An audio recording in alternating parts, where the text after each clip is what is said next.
Assalamualaikum warahmatullahi wabarakatuh.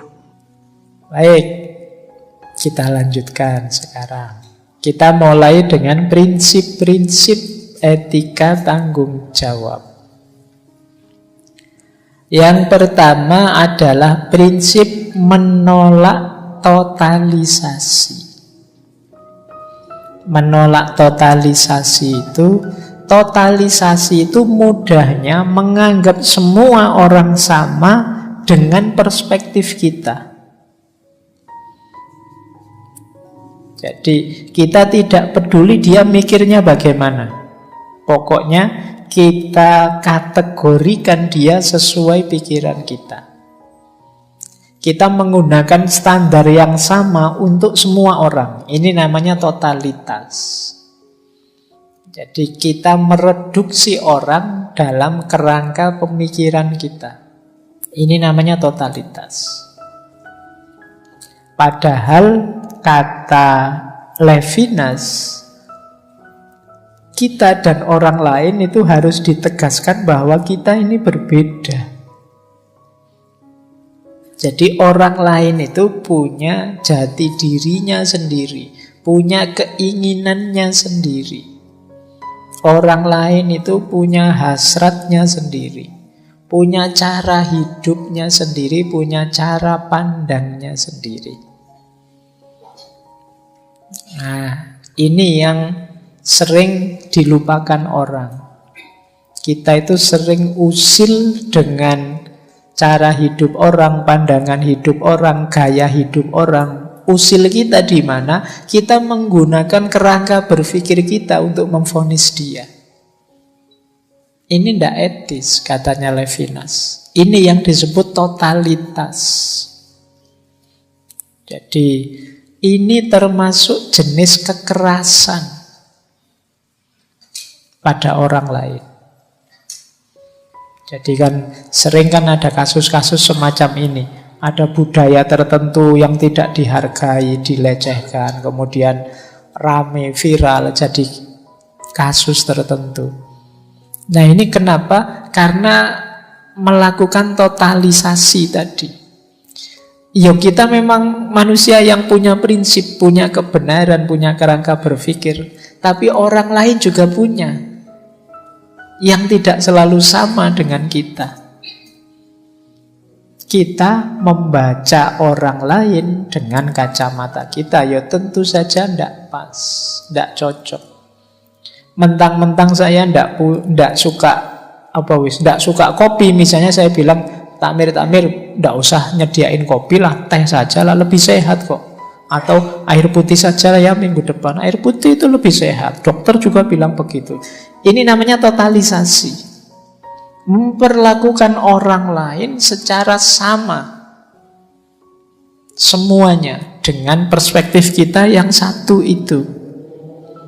Ini namanya totalisasi. Mari semuanya mengikuti saya ngaji filsafat. Ngaji filsafat ini penting loh. Ini nanti misalnya itu promosi. Nah ini juga kalau tidak mempertimbangkan masing-masing orang bisa masuk totalisasi. Apa iya semua orang butuh filsafat misalnya? Apa iya semua orang punya passion di situ misalnya? Oh tapi ini penting kok Pak. Ini induknya semua ilmu, ibunya semua ilmu. Kita sering promosi begitu. Ya, boleh saja kita menjelaskan begitu, tapi kalau kita memaksakan orang harus begitu, namanya totalisasi. Untung itu tidak ada yang tanya kalau ibunya filsafat, bapaknya siapa. Kok punya anak banyak sekali ilmu-ilmu. Oke, jadi prinsip pertama ini berarti apa? Orang yang melakukan totalisasi itu tidak etis. Jadi kalau kalian menilai orang, menjudge orang hanya dengan perspektifmu saja dan kamu anggap semua orang itu sama, itulah totalisasi. Nah, semoga teman-teman mulai paham sekarang arahnya etika tanggung jawab ini. Jadi bertanggung jawab tidak berarti kita memaksakan pandangan kita, perspektif kita, keinginan kita sebagai sama dengan pandangan, perspektif, keinginannya orang lain. Bahkan termasuk mungkin nanti pada anak-anak kita, pada saudara, tetangga, murid, mahasiswa kita. Jangan melakukan totalisasi. Yang kedua, transendensi.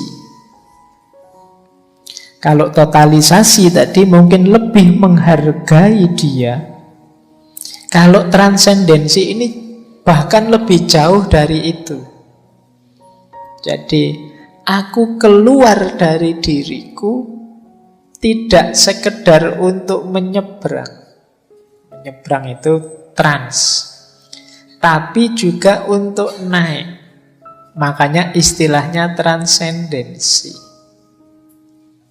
Naik maksudnya apa? Naik menuju yang lain. Berarti apa? Sekarang aku melayani yang lain sesuai keinginannya, sesuai kebutuhannya, sesuai yang baik menurut dia. Ini namanya transendensi. Transendensi itu ya seperti tadi, kita memposisi. Kenapa disebut naik? Karena orang lain ini kita posisikan di atas kita. Kita melayani dia dalam tanda petik. Jadi ya kayak tadi loh, ada temenmu ke kamarmu misalnya, kamu padahal tadi mendengarkan musik kesukaanmu, tapi begitu dia masuk, kamu tanya, kamu senengnya musik apa? Oh, kalau saya sukanya koplo. Wah, ini baru murotal diajak koplo. Misalnya, loh itu terus, ya sudah, biar kamu seneng, tak sebentar tak setelin koplo lah. Ini namanya transendensi. Jadi kamu melayani dia, kamu posisikan dirimu di posisi dia. Ini orang baik. Kalau kamu punya teman begitu kan kamu menyebutnya teman yang baik.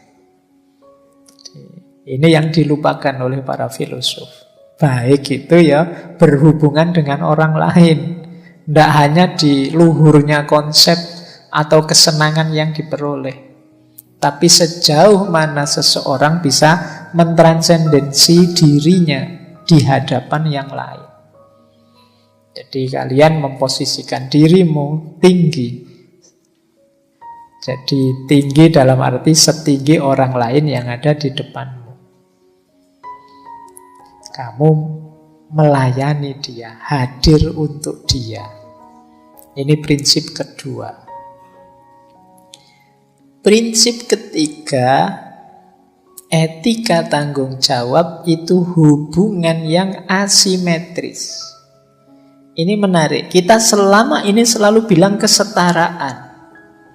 Justru di sini Levinas bilang tidak. Dalam konteks kebaikan itu harus tidak setara. Tidak setara tidak dalam arti aku menindas dia, tapi aku melayani dia. Jadi ini kan terbalik, selama ini kita ingin setara, tapi di Levinas tidak. Hubungan kita itu tidak setara. Tidak setara dalam arti aku lebih tinggi, tapi sebaliknya, aku lebih rendah, aku siap melayanimu. Jadi diri kita dan yang lain ini tidak pernah jadi satu. Kita tidak selevel kok. Kamu lebih tinggi, ayo kamu ingin apa? Yang menurutmu baik apa? Aku bantu. Dan kita melakukan ini itu tidak untukku. Aku tidak punya pamrih apa-apa ya. Aku ingin kamu baik begitu saja.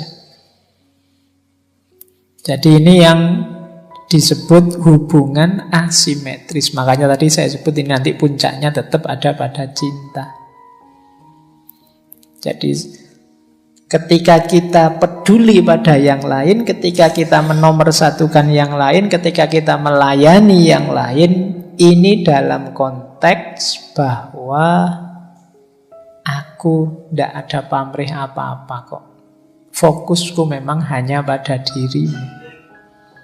Bahkan kata Levinas, haknya orang lain dulukan, aku nanti saja. Orang yang seperti ini ya dalam kaprahnya masyarakat, ya ini yang disebut orang baik. Saya ngambil minumnya nanti sajalah, kalau masih ada sisa biar teman-teman yang lain ngambil dulu. Nah, ini kan sebenarnya kamu berhak, wong kamu datang awal, tapi nantilah mungkin ada yang tidak kebagian, kasihan. Loh, kita menyebut orang kayak gini kan orang baik. Kamu tidak peduli kepentinganmu, tapi kamu dulukan kepentingannya orang lain.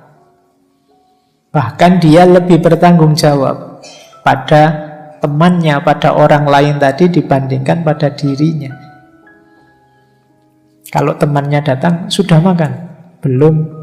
Mbok beli makan, tidak bawa uang. Nih pakai uangku dulu, padahal kamu sendiri belum makan. Ini cuma cerita saja. Cuma cerita, tidak tahu kenyataannya. Ini kan teman seperti ini kan kamu sebut teman yang excellent, teman yang baik. Nah, kayak jadi hubungannya asimetris. Kan yang lain terus bilang, wah ndak adil itu, wah ndak bagus itu dan lain sebagainya. Tapi tetap kamu yang melakukan itu disebut orang baik.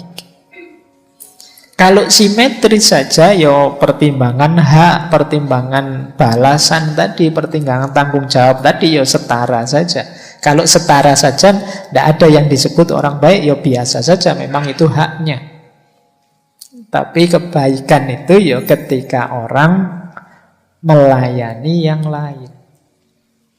Melakukan kebaikan tanpa menghitung, tanpa menuntut apa yang dia dapat. Inilah orang baik. Oke, untuk malam hari ini saya cukupkan sekian dulu. Mohon maaf kalau ada yang kurang berkenan, mungkin 1-2 kekurangan apa, mohon dimaklumi. Kalau ada kekhilafan, kealpaan yang teman-teman ngerti benernya seperti apa, ya silahkan disampaikan. Kurang lebihnya mohon maaf. Wallahul muwaffiq, wallahu a'lam bissawab. Wassalamualaikum warahmatullahi wabarakatuh.